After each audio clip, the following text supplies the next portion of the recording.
प्रभु यीशु मसीह के मीठे मधुर नाम में फिर एक बार आप सबों का स्वागत करता हूं। वचन कहता है, आज का दिन यहोवा ने बनाया है और हम इसमें आनंदित और मगन हो। हालेलुया। प्रभु का धन्यवाद हो इस सुंदर और पवित्र समय के लिए जो फिर एक बार उसने मेरे और आपके जीवन में दिया प्रियो, ताकि हम उसकी वाणी को सुन सके, समझ सके और अपने कार्यों में हम आगे बढ़ सके। हालेलुया, आमीन। कल हमने जो वचन सुना था, कुछ लोगों को समझने में थोड़ी सी कठिनाई हुई। जब उन्होंने मुझे कल ईमेल्स आए हैं, 4-5 ईमेल्स मुझे आए हैं, और जब वो मुझसे बातचीत कर रहे थे तो जब मैं ईमेल्स को पढ़ रहा था उसके बाद मैंने 1-2 लोगों के नंबर्स मेरे पास थे, उन्होंने नंबर्स लिख के भेजे थे। जब मैंने उनको कॉल किया और मैंने पूछा, ब्रदर आपको वचन समझने में कहाँ कठिनाई हुई, तो वो एक्सप्लेन नहीं कर पा रहे थे कि तो मुझे समझ में आ गया कि इनको एक्चुअली वचन समझा ही नहीं है। तो मैंने उनसे पहला प्रश्न पूछा, आप नोट्स लिखते हैं क्या? सो उन्होंने कहा, नहीं पास साहब, हम सिर्फ वचन सुनते हैं। और फिर मेरी थोड़ा समय उनसे बातचीत हुई और दोनों तीनों को फ़ोन किया था मैंने, और मैंने उनसे कहा कि मैं आज के दिन में फिर एक बार उस वचन को थोड़ा संक्षिप्त में समझाने की कोशिश करूंगा। और कल हमने जो नीति वचन 19-21 का वचन पढ़ा था वो उनके समझने में थोड़ा कठिन हुआ, लेकिन प्रभु हमारी सहायता और मदद करे कि आज जब हम उन वचनों को फिर से थोड़ा संक्षिप्त में सुने तो परमेश्वर हम में से प्रत्येक को स्वर्गीय समझ और बुद्धि से भर दे। हालेलुया। प्रभु का धन्यवाद हो प्रियो। हम रोज़ यहाँ पर आते हैं, नया वर्ष है, नए वर्ष का पहला महीना, उसके हम लोग तकरीबन आखिरी सप्ताह में आ चुके हैं और एक महीना 2024 का भी ख़त्म होते आ गया। हालेलुया, आमीन। आइए प्रियो, आज हम कुछ वचनों को पढ़कर प्रभु का गुणानुवाद करेंगे, उसकी स्तुति, उसकी प्रशंसा करेंगे। आज हमने पढ़ने के लिए जो वचन चुना है वो पाया जाता है भजन संहिता 112, और उसके पहले 8 वचनों को हम पढ़ेंगे। साम्स 112 वर्सेस 1-8, भजन संहिता 112 उसके 1 से लेकर 8 वचन हम पढ़ेंगे। भजन संहिता 112 उसके 1 से लेकर 8 वचन। मेरा विश्वास है आपके पवित्र शास्त्र आपके सामने रखे हुए हैं और आप इस समय मेरे साथ वचनों को पढ़ने जा रहे हैं। आमीन। वचन कहता है, याह की स्तुति करो, क्या ही धन्य है वह पुरुष जो यहोवा का भय मानता है और उसकी आज्ञाओं से अति प्रसन्न रहता है। उसका वंश पृथ्वी पर पराक्रमी होगा, सीधे लोगों की संतान आशीष पाएगी। उसके घर में धन संपत्ति रहती है और उसका धर्म सदा बना रहेगा। सीधे लोगों के लिए अंधकार के बीच में ज्योति उदय होती है। वह अनुग्रहकारी, दयावंत और धर्मी होता है। जो पुरुष अनुग्रह करता और उधार देता है उसका कल्याण होता है। वह न्याय में अपने मुकदमे को जीतेगा। वह तो सदा तक अटल रहेगा, धर्मी का स्मरण सदा तक बना रहेगा। वह बुरे समाचार से नहीं डरता, उसका हृदय यहोवा पर भरोसा रखने से स्थिर रहता है। उसका हृदय संभला हुआ है, इसलिए वह न डरेगा, वरन अपने शत्रुओं पर दृष्टि करके संतुष्ट होगा। हालेलुया, आमीन। हमने पिछले दिनों में भी ये वचन पढ़ा था। परमेश्वर हमारी वो सहायता करता है कि जब हम अपने शत्रुओं को देखते हैं तो हम विचलित नहीं होते, परंतु हम संतुष्ट हो जाते हैं। हालेलुया। पहला वचन कहता है, याह की स्तुति करो, क्या ही धन्य है वो पुरुष जो यहोवा का भय मानता है। बहुत बार ये वचन पवित्र शास्त्र में परमेश्वर के भय के विषय में, विशेषकर नीति वचन और भजन संहिता में लिखा गया है, क्योंकि वचन कहता है, क्या ही धन्य है वह पुरुष जो यहोवा का भय मानता है और उसकी आज्ञाओं से अति प्रसन्न रहता है। आमीन। जो यहोवा का भय मानेगा, जो यहोवा के भय में बना रहेगा, खातिर से वो परमेश्वर की जो आज्ञा है, जो उसने हमें करने के लिए आज्ञा दी है, उसको करने में वो दुखी नहीं होगा, परंतु हमेशा वो धर्मी व्यक्ति प्रसन्न रहेगा। हालेलुया। क्यों? क्योंकि वो यहोवा का भय मानता है, और जब वो परमेश्वर की वाणी को, आज्ञा को सुनता है तो उसके अंदर शत्रु का भय नहीं होता है, क्योंकि वो जानता है कि जिस परमेश्वर की वो स्तुति और आराधना कर रहा है वो परमेश्वर उसे सामर्थ देगा ताकि वो परमेश्वर की आज्ञाओं को पूर्ण कर सके, और इसीलिए वह धन्य पुरुष होता है जो यहोवा का भय मानता है। आमीन। आगे वचन में लिखा है, उसका वंश पृथ्वी पर पराक्रमी होगा, सीधे लोगों की संतान आशीष पाएगी। हालेलुया। किसका वंश पृथ्वी पर पराक्रमी होगा? जो यहोवा के भय में रहेगा, जो यहोवा की आज्ञाओं से प्रसन्न रहेगा, उसका वंश इस पृथ्वी पर पराक्रमी होगा। हालेलुया। अगर आप प्रभु के भय में रहते हैं, प्रभु की आज्ञाओं से प्रसन्न रहते हैं, तो ये वायदा प्रभु आपके लिए आज इस समय कर रहा है। आपका वंश पराक्रमी होगा और सीधे लोगों की संतान आशीष पाएगी। जो यहोवा के भय में रहता है वो सीधाई से चलता है, और सीधे लोगों की संतान आशीष पाएगी, ये यहोवा का वायदा है। आमीन। तीसरे वचन में लिखा है, उसके घर में धन संपत्ति रहती है और उसका धर्म सदा बना रहेगा। उसके घर में, अर्थात जो यहोवा के भय में रहता है, उसके घर में धन संपत्ति बनी रहती है और उसका धर्म सदा बना रहेगा। आमीन। संडे को बना रहेगा, 2 दिन बना रहेगा, ऐसा नहीं लिखा है। जो यहोवा के भय में रहेगा उसका धर्म सदा काल के लिए बना रहेगा। और ये परमेश्वर के वायदे हैं प्रभु के लोगों, और हम सब जानते हैं प्रभु अपने वायदे से मुकरता नहीं है। हालेलुया। उसके आगे वचन कहता है, सीधे लोगों के लिए अंधकार के बीच में ज्योति उदय होती है, वह अनुग्रहकारी, दयावंत और धर्मी होता है। आमीन। जो हृदय के सच्चे लोग होते हैं, जिनके हृदय में कपट नहीं होता, जो परमेश्वर के भय में रहते हैं, जो परमेश्वर के मार्ग पर चलते हैं, जो प्रभु की अगुवाई का पालन करते हैं, वचन कहता है उनके जीवन में अंधकार के बीच में भी प्रभु ज्योति की नाई काम करेगा। हालेलुया। अर्थात जो यहोवा के भय में रहेंगे, जो यहोवा पर भरोसा करेंगे, परमेश्वर उनके कठिन परिस्थितियों में, अंधकार भरी घोर तराई की परिस्थितियों में भी परमेश्वर का वचन कहता है कि उनके जीवनों में परमेश्वर स्वयं ज्योति बनकर कार्य करेगा। हालेलुया। आमीन।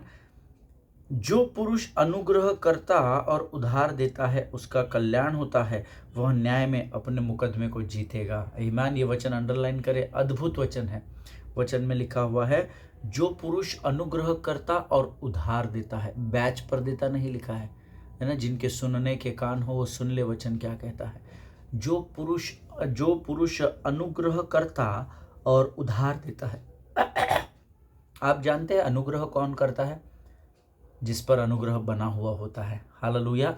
वो अनुग्रह आप और मैं इसलिए करते हैं क्योंकि वो परमेश्वर का अनुग्रह आप पर और मुझ पर परमेश्वर बनाकर रखता है। वो अनुग्रह पर अनुग्रह देकर हमको दिन प्रतिदिन तैयार करता है, और क्योंकि परमेश्वर का अनुग्रह हम पर इसलिए दिया जाता है ताकि हम दूसरों पर वह अनुग्रह कर सके। आमीन। और वचन कहता है जो उधार देता है उसका कल्याण होता है। Always remember, if you can help someone, always step ahead. आमीन। अगर आप किसी की सहायता और मदद कर सकते हैं प्रभु के लोगों, अपने कदमों को बढ़ाना सीखे। हालेलुया। देखिए, आपका रुपया बैच पे नहीं दे सकते, पर आप उधार दे सकते हैं। आप किसी को किसी चीज़ की ज़रूरत हो तो आप कुछ समय के लिए उसे उधार ज़रूर दे सकते हैं, क्योंकि वचन कहता है जो उधार देता है ना उसका कल्याण होता है। हालेलुया। आमीन। और वह न्याय में अपने मुकदमे को जीतता है। चाहे आपके विरोध में क्षमा कीजिएगा, मेरा गला थोड़ा खराब है। जब आप किसी न्याय की परिस्थिति में फंस जाते हैं, क्योंकि आप लोगों पर उनके समयों में अनुग्रह करने वाली प्रजा है, क्योंकि आप लोगों को उधार देते हैं, आप उनका तो आपका प्रभु केवल कल्याण नहीं करता है, आपका केवल भलाई नहीं करता है, लेकिन जब कभी भी आप मुकदमे भरी परिस्थिति में फंस जाते हैं, परमेश्वर आपके मुकदमे में स्वयं उपस्थित होकर उसको आपके लिए जीत लेता है। हालेलुया। आगे वचन में लिखा है, वह तो सदा तक अटल रहेगा, धर्मी का स्मरण सदा तक बना रहेगा। जो पुरुष अनुग्रह करेगा, जो लोगों को उधार देगा, जो आप जो परमेश्वर के भय में बने रहेंगे, आप जो उस पर भरोसा रखेंगे, वचन कहता है वह सदा तक अटल रहेगा। हालेलुया। कब तक अटल रहेगा? सदा तक अटल रहेगा। आमीन। देखिए, अच्छे किसी ने कहा है नेकी कर और दरिया में डाल। आमीन। आपको अच्छे काम करने से भागना नहीं है, आप अपने अच्छे कामों को करते रहिए, क्योंकि परमेश्वर आपके किए गए अच्छे कार्यों को निस्वार्थ मन से करना सीखे। अगर आप अच्छा काम करते हैं और उसको गिना देते हैं तो आपका अच्छा काम उसी समय परमेश्वर के नज़र में मैले चिथड़ के समान हो जाता है। हालेलुया। मैला चिथड़ आप जानते हैं क्या होता है? कीचड़ होता है ना, रास्ते पर बारिश के दिनों में कीचड़ गंदगी पड़ी रहती है, उसमें देखिए एक आधा टुकड़ा होता है कपड़े का, सड़ा गला टुकड़ा पड़ा होता है, उसको कहा जाता है मैला चीथड़। आमीन। आप अच्छे कार्य कर रहे हैं, बहुत अच्छी बात है, आपको करना ही चाहिए, क्योंकि ये परमेश्वर का स्वभाव है। और वचन कहता है अतः जैसे यीशु मसीह का स्वभाव है वैसा ही मेरा भी स्वभाव हो। आमीन। सो अच्छे कार्य करने से आप कटना नहीं, अच्छे कार्य करने से आप पीछे नहीं भागना। आमीन। लेकिन अच्छे कार्य करके अगर आप और मैं वो लोगों को जता देते हैं कि हमने तुम्हारे समय में उद्धार दिया था, हमने तुम पर उस समय अनुग्रह किया था, नहीं तो तुम्हारे साथ ऐसा हो जाता, वैसा हो जाता। जब हम इन सब बातों को करने लगते हैं ना, उसी समय जितने भी अच्छे कार्य हमने किए हैं वो परमेश्वर की नज़र में मैला चितड़ हो जाता है। हालेलुया। इसीलिए हमेशा ध्यान में रखिए, जो लोगों की सहायता करता है, मदद करता है, उसका नाम सदा तक अटल रहेगा, ये प्रभु का वायदा है। आमीन। आगे वचन लिखा है, 7वां वचन कहता है, ऐसा व्यक्ति जो दूसरों पर अनुग्रह करता है, दूसरों को उधार देता है, प्रभु के भय में बना रहता है और प्रभु की आज्ञाओं का पालन करता है, ऐसा व्यक्ति किसी भी बुरे समाचार से नहीं डरता। उसका हृदय यहोवा पर भरोसा रखने से स्थिर रहता है। हालेलुया। जब ये व्यक्ति, जिसकी क्वालिटीज अभी तक मैंने आपको 6 वचनों में बताई, जब इसके जीवन में कोई भी विकट परिस्थिति आती है तो उस बुरे समाचार को देखकर वो हिलता नहीं है, उस बुरे समाचार को देखकर वो डरता नहीं है। क्यों नहीं डरता है? क्योंकि उसका हृदय यहोवा पर भरोसा रखने से स्थिर रहता है।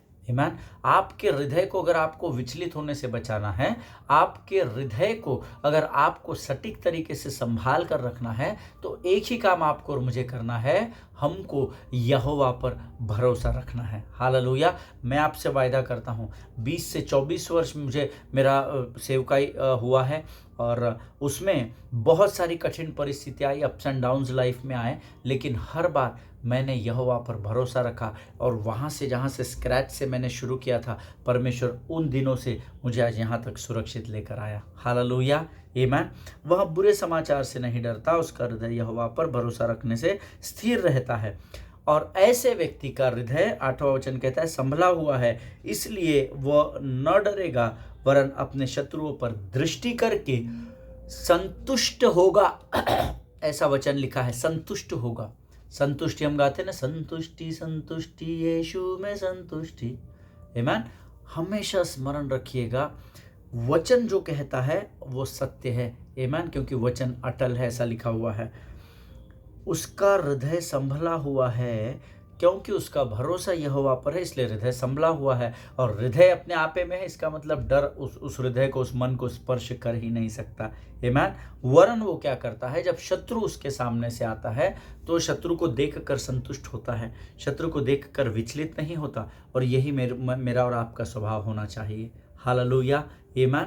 परमेश्वर इन बातों को समझने में आपकी सहायता और मदद करे। प्रियो, ये समय है जब हम अपना समर्पण परमेश्वर को करेंगे और हम अपने सिरों को झुकाकर आने वाले वचनों के लिए अपना सब कुछ परमेश्वर को देंगे। Thank you Jesus, thank you Jesus, thank you Jesus, thank you Jesus. धन्यवाद और धन्यवाद और धन्यवाद और धन्यवाद देते हैं राजा। प्रभु जी, आज के सुंदर और पवित्र समय के लिए हम तुझे धन्यवाद देते हैं। प्रभु जी, परमेश्वर पिता, धन्यवाद देते हैं क्योंकि तू राजाओं का राजा और सेनाओं का महान और जीवित परमेश्वर है। प्रभु जी, हम इस समय प्रार्थना करते हैं राजा, आने वाले वचन के लिए। प्रभु जी, इन वचनों को समझने में तू हमारी सहायता और मदद कर राजा। प्रभु जी, हम प्रार्थना करते हैं राजा, जो वचन आज तू हमसे बातचीत करने जा रहा है, प्रभु जी, वो हमारे जीवन के अंत तक हमारे साथ बना रहे। इस समय हम अपने शरीर, प्राण, आत्मा और बुद्धि को तुझे सौंपते हैं राजा। हमारे सब कुछ पर तू अपने नियंत्रण को ले राजा, अपना सब कुछ तुझे सौंपते हैं। शत्रु की हर एक युक्ति योजनाओं का खंडन यीशु नासरी के नाम से हम अपने जीवन से करते हैं। अपना सब कुछ तुझे सौंपते हुए इस विनती को धन्यवाद और पूरे विश्वास के साथ हमारे उद्धारकर्ता जीवित परमेश्वर यीशु नासरी के मीठे और पवित्र नाम में मांगते हैं। सुनिए और बड़ी दया से ग्रहण करें। आमीन, आमीन। हालेलुया। परमेश्वर आप सबों को आशीष दे। फिर एक बार आप सबों को मैं सलाम करता हूँ। Yesterday we read one verse, that was the book of proverbs chapter 19 and verse 21। हमने नीति वचन की पुस्तक उसका 19 अध्याय उसका 21 वचन पढ़ा। मैं चाहता हूँ क्यों ना हम सब अपने अपने पवित्र शास्त्र निकाल कर फिर एक बार इस वचन को हम पढ़ें। नीति वचन 19-21 सब मिलकर पढ़ेंगे। मनुष्य के मन में बहुत सी कल्पनाएं होती है, परंतु जो युक्ति यहोवा करता है वही स्थिर रहती है। हालेलुया। आमीन। मनुष्य के मन में बहुत सी कल्पनाएं होती है, परंतु यहोवा जिस बात को डिसाइड करता है, यहोवा जिस बात को सोच लेता है, वही बात आपके जीवन में स्थिर होती है। उसका कारण आप जानते हैं क्या है? क्योंकि जो आशीष यहोवा की ओर से आती है उसमें वो दुखों को नहीं मिलाता है। Hallelujah, amen. अंग्रेजी में बहुत सटीक लिखा है, many are the plans in the man's heart but the Lord's purpose will prevail. Hallelujah, प्रबल होगा ऐसा लिखा है। परमेश्वर का उद्देश्य ही धर्मी के जीवन में प्रबलता को लेकर आएगा, प्रबल होगा, ऐसा प्रभु का वायदा है। हालेलुया।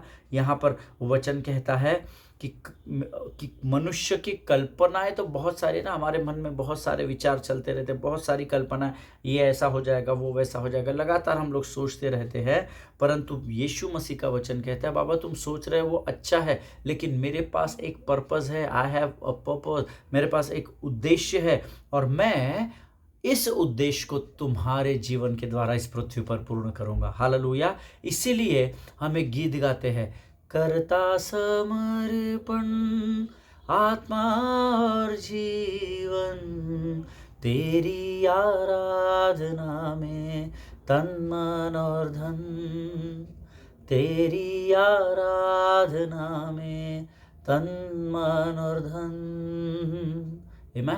जब हम अपना समर्पण परमेश्वर को कर देते हैं, जब हम अपना सब कुछ परमेश्वर को सौंप देते हैं, तब परमेश्वर का पर्पस या उसका जो मुख्य उद्देश्य इस पृथ्वी पर है, जो इस पृथ्वी के लिए है, आपके और मेरे लिए है, उसको मेरे और आपके जीवन के द्वारा पूर्ण करना परमेश्वर के लिए आसान हो जाता है। हालेलुया। इसीलिए जब भी वचन में लिखा है, वचन में या काम में जो कुछ भी करना यहोवा को स्मरण करके करना, अर्थात अपना समर्पण आप यहोवा को करना, यहोवा को स्मरण करना, और तब वो तेरे कामों को सफल करेगा। हालेलुया। जिनके सुनने के कान हो वो सुन ले। ये वचन हमने कल अध्ययन किया था, पर कुछ लोगों को कल समझ में नहीं आया था। कुछ लोगों ने मुझे कहा हमको समझ में नहीं आया, मनुष्य कल्पनाएं करता है, परमेश्वर की बातें स्थिर रहती, फिर हमारे जीवन में ऐसी तकलीफें क्यों नहीं है, क्यों है? देखिए, आप पूर्ण समर्पण का जीवन भी जिएंगे तो भी तकलीफें आएगी, और आप अगर प्रभु के वचन के अनुसार नहीं चलेंगे तो शायद ज़्यादा तकलीफें आएगी।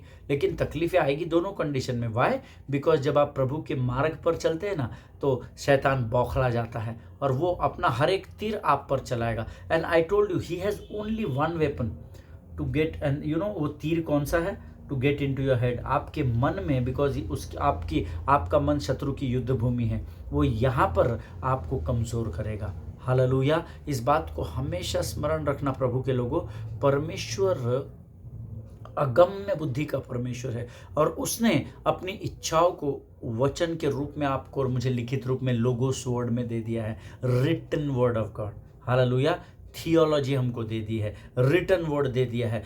हमको इसको पढ़ना है, अपने मुख से अंगीकार करना है, मनन चिंतन करना है, और जब आप प्रभु के साथ एकांत में बैठोगे, परमेश्वर इन्हीं वचनों के प्रकाशनों को आपके जीवन पर उंडेल देगा। Amen. The word says many are the plans in the man's heart but the Lord's purpose will prevail. आप कल्पनाएं करनी ही है, आपको जीवन की योजनाएं बनानी ही है, परंतु उन योजनाओं को बनाकर उस पर चलना आरंभ नहीं करने के लिए कहा गया है। उन योजनाओं को तैयार करें और प्रभु की बाट जो है। हालेलुया। प्रभु, मेरी इच्छा ऐसी है, मैं चाहता हूँ प्रभु मेरे जीवन में हो, प्रभु मैं चाहता हूँ मेरी सेवकाई में ऐसा, प्रभु मैं चाहता हूँ उस परिवार में वो आशीष उंडेली जाए, लेकिन प्रभु पर ठहरे रहना है। हालेलुया। क्योंकि युक्तियाँ केवल यहोवा की ही स्थिर होती है। हालेलुया। आमीन। अब यहाँ पर पर्पस जो शब्द आया है उसका अर्थ कल मैंने आपको बताया था। पर्पस परमेश्वर का मुख्य उद्देश्य, अर्थात परमेश्वर की मुख्य विचार है ना। आप जानते हैं हमारा जो टाइटल है वो है गॉड्स ओरिजिनल पर्पस, परमेश्वर का मुख्य उद्देश्य क्या है। आमीन। और हम उसके विषय में सीख रहे हैं। कल मैंने आपको समाप्त करते समय बताया था, जब मैंने वचन समाप्त किया, मुझे जब देखा तो उन्होंने मुझे फ़ोन किया और उन्होंने मुझसे कहा कि आपने कल बताया pastor ji, don't invent your own doctrines. तो ये तो बराबर नहीं है ना, हमको तो सबके अलग अलग डॉक्टराइंस है। पेंटिकॉस्टल लोग अलग मूव होते हैं, वो अलग मूव होते हैं, यहोवा विटनेस अलग मूव होता है, सो आप भी तो अलग मूव होते हैं, ऐसा वो मुझे बोल रहे थे। मैंने बोला नहीं, मैं अलग मूव नहीं हो रहा, मैं पवित्र आत्मा के बहाव में बहता चला जा रहा हूँ। मैं किसी डॉक्टराइन को फॉलो नहीं कर रहा, मैं पवित्र शास्त्रों को फॉलो कर रहा हूँ। तो उन्होंने मुझसे कहा कि आप तो पेंटिकॉस्टल बैकग्राउंड में है ना। मैंने बोला नहीं, मैं 2 वर्ष CNI चर्च में भी गया था, है ना। बोला मैं किसी बैकग्राउंड से नहीं हूँ, मेरा बैकग्राउंड पवित्र आत्मा है। हालेलुया। मैं यीशु मसीह के मार्ग पर चल रहा हूँ। मैं वो आराधना नहीं करूँगा जो लोगों को प्रसन्न करती है, मैं वो आराधना करता हूँ जो परमेश्वर को भाती है। हालेलुया। मैं कल ही अपने एक प्रभु में हमारे भाई हैं और बहुत अच्छी सेवका इन दिनों कर रहे हैं, उनसे कल मैं कह रहा था कि कुछ वर्षों पहले मैं एक सभा की अगुवाई कर रहा था, इंटरनेशनल यूथ मीट था और उसका मैं वर्शिप लीड कर रहा था। और एक पासबान आया और उन्होंने कहा, मैं एक गीत गा रहा था, विजयी हुआ विजयी हुआ यीशु मेरा, विजयी हुआ शैतान हारा हुआ, मेरा यीशु विजयी हुआ, बोलो बोलो। और मैं उस समय ज़ोर ज़ोर से सीटियों को बजा रहा था। एक पासबान आए जो ऑर्गेनाइज़र कमेटी में थे, वो स्टेज पर बैठे थे, उन्होंने पीछे से आकर मेरे कंधे पर हाथ रखा और उन्होंने मुझसे कहा, पास्टर यहाँ सीटी नहीं बजाते हैं, ये हमारे डॉक्ट्राइन्स के खिलाफ है। मैंने उनकी तरफ गाते गाते देखा पीछे, मैंने उनको ऐसा ऐसा किया, मैंने उस गीत को ख़त्म किया। उसके बाद मैंने फिर आराधना की। आराधना के बाद जब लंच का सेशन हुआ तो मैंने उनसे कहा, पास्टर मैं और मेरी टीम यहाँ आराधना नहीं कर सकते हैं, आप ये माइक लीजिए और आप किसी और को बोलिए कि यहाँ पर वो अगुवाई करे। और जब मैंने उनसे कहा तो वो थोड़े से हड़बड़ा गए। उन्होंने कहा, क्या हो गया पास्टर साहब, किसी ने कुछ बोला? ब्रदर आपको किसी ने कुछ बोला? कमेटी के 4-5 लोग आ गए। तो मैंने उनको कहा, जब मैं आराधना कर रहा था आपने मुझे कहा सीटी नहीं बजाना, तो बोले हाँ ब्रदर, मुझे कोई प्रॉब्लम नहीं है वैयक्तिक रूप से, पर जवान बच्चे हैं ना, और कैसा है सीटी वगैरह संसार में बजाई जाती है।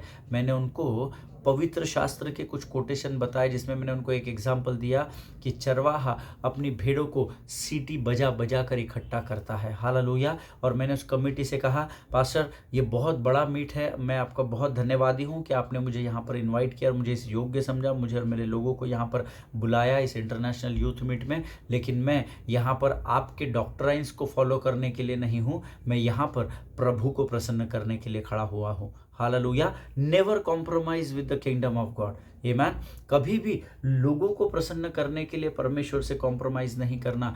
मनुष्य को प्रसन्न करने से अच्छा है कि हम परमेश्वर को प्रसन्न करें। हालेलुया। जिनके सुनने के कान हो वो सुन ले प्रभु क्या कहना चाहता है। मैं आपसे बड़ी गंभीरता से आज कहना चाहता हूं कि ये जानना बहुत ज़रूरी है कि परमेश्वर का मुख्य उद्देश्य क्या है, क्यों उसने पृथ्वी बनाई, क्यों उसने पृथ्वी में लोगों को लेकर आया। देखिए, we need to understand that the most important key to communication is concepts, you know, and see concepts are the ideas that are conceived। मैं ये कह सकता हूँ। अब आप कहेंगे पास साहब हमारे सिर के ऊपर से चला गया, मुझे कुछ समझा नहीं है। सी कम्युनिकेशन जब हम एक व्यक्ति का दूसरे व्यक्ति से होता है ना, दो लोग बातचीत करते हैं, तो हमको एक दूसरे के बातचीत का जो टॉपिक होता है ना, उसके कॉन्सेप्ट संकल्पना क्लियर होनी चाहिए। ये व्यक्ति ए व्यक्ति बी को कुछ बता रहा है, पर अगर ये जो इसको बताना चाहता है, ये अगर बी वाला दूसरी तरीके से सोचेगा तो इसका कॉन्सेप्शन हो जाएगा, करेक्ट। ये समझ नहीं पाएगा, ये कंफ्यूज हो जाएगा। इसीलिए मैंने आपसे कहा the most important key to communication is concept, है ना। फॉर एग्जाम्पल, अगर मुझे एक सभा का आयोजन करना है और मैं यहाँ से आपको अगर सभा के आयोजन के आइडियाज़ को दूँ या मैं अनाउंस करूँ, तो मैं जो बोल रहा हूँ वो आपको उसकी संकल्पना को प्राप्त करना बहुत ज़रूरी है। मैं कुछ और बताना चाह रहा हूँ, आप कुछ और कल्पनाएं कर रहे हैं। इसीलिए मैंने नीति वचन 19:21 पढ़ा था, मनुष्य के मन में बहुत सी कल्पनाएं होती है, परंतु जो युक्ति यहोवा करता है वही स्थिर होती है। Hallelujah. So the most important key for communication is concept. Concept clear होने चाहिए, ए और बी में ये क्या बोल रहा है और ये क्या समझ रहा है। ये अगर मिल जाएगा तो हम यीशु मसीह का आना बहुत करीब हो। इस बात को याद रखिएगा। अगर ये ए क्या बोल रहा है, ये बी को पूरी तरीके से समझ में आ जाएगा ना कॉन्सेप्ट, तो हम इस भारत देश को और सारे संसार को बहुत कम समय में जीत लेंगे। हालेलुया, आमीन। सी उदाहरण मैं देता हूँ। अभी इस समय जो बात मैं आपको बता रहा हूँ, जिस वचन की मैं सेवकाई आपको कर रहा हूँ, तो उसको आपको समझने के लिए दाऊद ऐसा कहता है, to understand what one person is saying to another one, the David says, you and I must have the same precepts। मेरे और आपके जो विचार है वो मैच करने चाहिए। हालेलुया। किसी को आपने दुनिया में कहते हुए सुना होगा ना, अरे पास्टर उनसे उतना वो लेवल की बात मत करना, वो उनको उतना वो समझ में नहीं आएगा। सीधा साधा आदमी है, एकदम सरल भाषा में बताना। आमेन। ऐसा हम कई बार बोलते हैं ना कि अरे नहीं नहीं, वो उतना उतना उसका दिमाग नहीं है, आप इतने हेवी लेवल पर बताओगे उसके सर से ऊपर हो जाएगा। ऐसा हमने कई बार सुना है। बट दाऊद कहता है you and I must have the same precepts. अगर हमारे थॉट्स या प्रिसेप्ट्स या विचार कह सकते हैं, अगर मेरे और आपके विचार मैच नहीं करेंगे तो एक कन्फ्यूजन या मिसअंडरस्टैंडिंग क्रिएट हो जाएगा। Am I making any sense? ये बहुत कॉमन बात बता रहा हूँ, this is not rocket science. ये भेद की बात नहीं है, ये ओपन सीक्रेट है। मैन, अगर मैं आपको जो बता रहा हूँ वो आपको समझ में नहीं आएगा, आप उसको किसी और तरीके से ले लोगे तो मिसअंडरस्टैंडिंग हो जाएगा या स्पिरिट ऑफ कंफ्यूजन वहाँ पर हावी हो जाएगा। और ये कब होगा पता है? एक से दूसरे को जाकर कॉन्सेप्ट मिलना जब हमारे दोनों की समझ परमेश्वर के वचन के आधार पर होगी। हालेलुया। इसीलिए परमेश्वर ने वचन दिया है ताकि जो मैं आपको, देखिए मैं रोज़ यहाँ पर आता हूँ, आपको वचन बताता हूँ, लेकिन मैं आपको गारंटी देता हूँ, मैं आपको जानता नहीं हूँ चेहरे से, मैं आपके नाम को नहीं जानता हूँ, मुझे नहीं पता कौन देखता है कौन नहीं देखता है, लेकिन अगर आप रोज़ वचन पढ़ते नहीं होंगे ना तो आपका ये वचन सुनना व्यर्थ हो जाएगा, आपको कुछ समझ में नहीं आएगा। नीति वचन 19-21 आपने कभी पढ़ा ही नहीं होगा तो आप कनेक्ट ही नहीं कर पाएंगे और कॉन्सेप्ट्स आर नॉट क्लियर। मेरे तरफ से तो सप्लाई हो गया पर आपने उसको रिसीव नहीं किया, इसीलिए कन्फ्यूजन का आत्मा भारी हो जाता है। आमेन। इसीलिए हमको क्या करना है, हमारे प्रिसेप्ट्स, हमारे विचार एक समान होने चाहिए। हालेलुया। नहीं तो उससे कन्फ्यूजन उत्पन्न हो जाएगा। और सरलता से समझाने की कोशिश करता हूँ। जब मैं कुर्सी ये शब्द अपने मुंह से कहता हूँ, चेयर या कुर्सी, तो जैसे मैं कहता हूँ कुर्सी लाओ, तो आपके मन में पहले आप कुर्सी नहीं देते, पहले आपके मन में कुर्सी का पिक्चर आता है ना। और ये मैं बहुत सरल भाषा में, इससे सरलता से मैं नहीं समझा पाऊंगा। व्हेन यू से चेयर, तो आपके मन में चेयर का पिक्चर आता है, मेरे मन में भी आता है, किसी और के मन में आएगा, वहां जितने लोग बैठे रहेंगे सबके मन में आएगा। बट आप क्या सोच रहे हैं?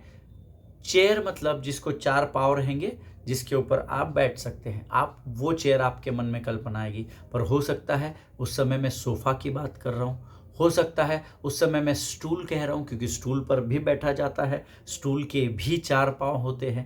आमेन। सोफा के भी 4 पाँव होते हैं, उस पर बैठा जाता है। बट हमारे मन में जो कॉन्सेप्ट है ना, जो हमारे मन में जो प्रिसेप्ट आता है वो अलग अलग आता है। आमेन। जैसे मैं चेयर कहूँगा, आपका मन कुछ और बताएगा, मेरे कहने का मन, मेरे मन से कुछ और बाहर आ रहा है, तीसरा व्यक्ति उसको स्टूल समझ रहा है, आप चेयर समझ रहे हैं, कुर्सी समझ रहे हैं, मैं सोफा समझ रहा हूँ। आमेन। सो तीनों का काम एक ही है, सब पर हमको बैठना ही है। हालेलुया। लेकिन हमारे विचार अलग अलग कार्य करते हैं। आमेन। मान लो अभी आप कुर्सी पर बैठे हो, तब आपके सामने कुर्सी बोले बराबर वही पिक्चर आएगी। आमेन। पर अगर मैं सोफा में बैठा हूँ, मुझे एक चेयर की ज़रूरत है जिस पर मुझे बैठना है, तो मैं अगर एक स्टूल पर बैठा हूँ तो मैं क्या करूँगा? पट से उठूंगा, अपना स्टूल सामने वाले को दे दूंगा, क्योंकि वो भी उस पर भी बैठना ही, उसके भी 4 पाँव हैं। आमेन। सो दैट इज़ व्हाट, जब एक व्यक्ति दूसरे से बात करता है ना तो बहुत सारी कल्पनाएं होती है। इसीलिए नीति वचन 19-21 कहता है मनुष्य के मन में बहुत सारी कल्पनाएं होती है। See, it may not be the same chair I am thinking about. Correct. मैं जिस चेयर को मन में पिक्चर कर रहा हूँ, शायद आप उस समय उस चेयर को पिक्चर नहीं कर रहे हैं, but at least you got a word in your mind. कम से कम आपके मन में वो शब्द आ गया, एक पिक्चर आ गई कि हाँ चेयर की बात हो रही है। आमेन। आप सेम वही सोच नहीं रहे जो मैं सोच रहा हूँ, बट एटलीस्ट वर्ड तो रिसीव हो गया, चेयर, ये एक वर्ड आपके अंदर आ गया। आमेन। और इसीलिए वचन में यहोशू 8:9 में लिखा है, व्यवस्था की पुस्तक तेरे चित्त से कभी भी ना उतरने पाए, है ना। वो वर्ड, वो जो परमेश्वर का वचन है, वो यहाँ पर बहुतायत से होना जरूरी है। परमेश्वर के वचन को अपने हृदय में, अर्थात अपने मन में अधिकाई से बसने दो। This is the word of God. Amen. याद रखिएगा प्रियो, हो सकता है जैसे ही मैंने चेयर शब्द बोला, आपके मन में 4 पाँव वाली कुर्सी का ख्याल आया होगा, किसी के मन में स्टूल का विचार, किसी के मन में सोफा का ख्याल आया होगा। ओके, और एक उदाहरण मैं देकर समाप्त करूंगा। 1950s या 60s के समय में जब कोई एक व्यक्ति दूसरे व्यक्ति से जब कहता था कि I need a bread, I need a bread, I am looking for a bread, so उस समय ब्रेड का मतलब वो पाव तोड़ करके दे दिया या रोटी एक तोड़ के दे दी, ले मेरे टिफिन में 2 रोटी है तू एक खा, नहीं। उस समयों में, उन पुराने समयों में जब कोई एक व्यक्ति दूसरे से कहता था ना, I am looking for a bread, man, so उसका अर्थ खाने वाली रोटी नहीं होता था। दैट डज नॉट मीन कि मुझे भूख लगी है इसीलिए मैं रोटी को खोज रहा हूँ, बट दैट मीन्स उसको घर चलाने के लिए काम की ज़रूरत होती है। आज हम कहते हैं ना, what you do, I am into business, oh so this is your bread and butter. अच्छा है ना, आपने कॉमनली सुना होगा ना इस बात, हम कहते हैं कि आपके कमाई का जरिया क्या है, what is your earning source, what is your bread and butter, है ना। उस समयों में जब कोई व्यक्ति कहता था ना कि आई am looking for a bread, उसका अर्थ है कि मैं एक नौकरी को ढूंढ रहा हूँ। लेकिन कल्पना क्या आएगी, ब्रेड, किसी ने रोटी दिया होगा, किसी ने बन दिया होगा, किसी ने पाव दिया होगा। लेकिन उन समयों में एक्चुअल जो मीनिंग होता था, if I am looking for a bread, if someone is saying that I am looking for a bread, that means I am looking for a job to take care of my family. Hallelujah. So शब्द एक ही है पर विचार सबके अलग अलग है, कल्पनाएं सबकी अलग अलग कार्य कर रही हैं। हालेलुया। See bread, he did not want bread to eat in those days. I am looking for a bread, I need a bread, इसका अर्थ वो खाने के लिए ब्रेड नहीं ढूंढ रहा है, but he wanted money to run the house. Hallelujah. वो एक नौकरी की खोज में है ताकि वो धन को कमाकर अपने परिवार की सुधि ले सके। Hallelujah. See the concepts have changed now. अब ये जो संकल्पनाएं हैं ना, ये कॉन्सेप्ट से धीरे धीरे जैसे जैसे समय बढ़ रहा है, कॉन्सेप्ट्स बदलते चले जा रहे हैं। हालेलुया। ये मैं सब इसीलिए समझाने की कोशिश कर रहा हूँ क्योंकि जब भी हम किसी से बातचीत करें तो सबसे पहले प्रभु के लोगों, we all must have the same concepts so that we can understand the same words. Hallelujah. और इसीलिए लाइकवाइज लोगों के साथ हमारी ज़्यादा बनती है, जिनके साथ हमारे कॉन्सेप्ट जुड़ जाते हैं ना, उनके साथ काम करना आसान हो जाता है। आप सब जानते हैं, हमारी हर किसी के साथ नहीं बनती है ना, पर जहाँ ए और बी के कॉन्सेप्ट सब सेम हो जाते हैं ना, वहाँ पर हमको एक दूसरे के साथ खड़े होना बहुत आसान हो जाता है। हालेलुया। आज हम यहाँ पर समाप्त करेंगे। परमेश्वर आपको इन वचनों के द्वारा बड़ी बरकत और बड़ी आशीष दे। जिन लोगों को नीति वचन 19-21 समझने में कठिनाई हुई होगी, मेरा विश्वास है इस वचन के द्वारा परमेश्वर ने आपको ज़रूर आशीष दी होगी। आमीन। आइए इस समय हम प्रभु को धन्यवाद देंगे, अपनी आंखों को बंद करेंगे और धन्यवाद की प्रार्थना करेंगे। Let us pray. खुदावंद प्रभु यीशु मसीह के मीठे और मधुर नाम के लिए हम धन्यवाद देते हैं राजा। जीवन की तमाम आशीषों के लिए धन्यवाद देते हैं, आज के वचनों के लिए धन्यवाद देते हैं। आज के वचनों के द्वारा तूने फिर एक बार परमेश्वर पिता हमसे हमारे जीवन पर आशीष दी प्रभु जी, और इन वचनों के द्वारा हमें सत्य का आईना दिखाया राजा। धन्यवाद देते हैं, अपने आप को यीशु मसीह के लहू में डुबोते और बिनती को धन्यवाद के साथ यीशु नासरी के मीठे और पवित्र नाम में मांगते हैं। सुन और बड़ी दया से ग्रहण कर। आमीन। हालेलुया। सभी को जय मसीह की। एक दूसरे के लिए प्रार्थना करते रहें, अपने पासबानों के लिए, उनके परिवारों के लिए ज़रूर प्रार्थना करें। हम कल एक बार फिर मिलेंगे। इज़राइल को सबसे पहले अपनी प्रार्थना में स्मरण करें, क्योंकि वचन में लिखा है जो इज़राइल को आशीष देगा मैं उसे आशीष दूंगा। हालेलुया। सभी को जय मसीह की। God bless you all.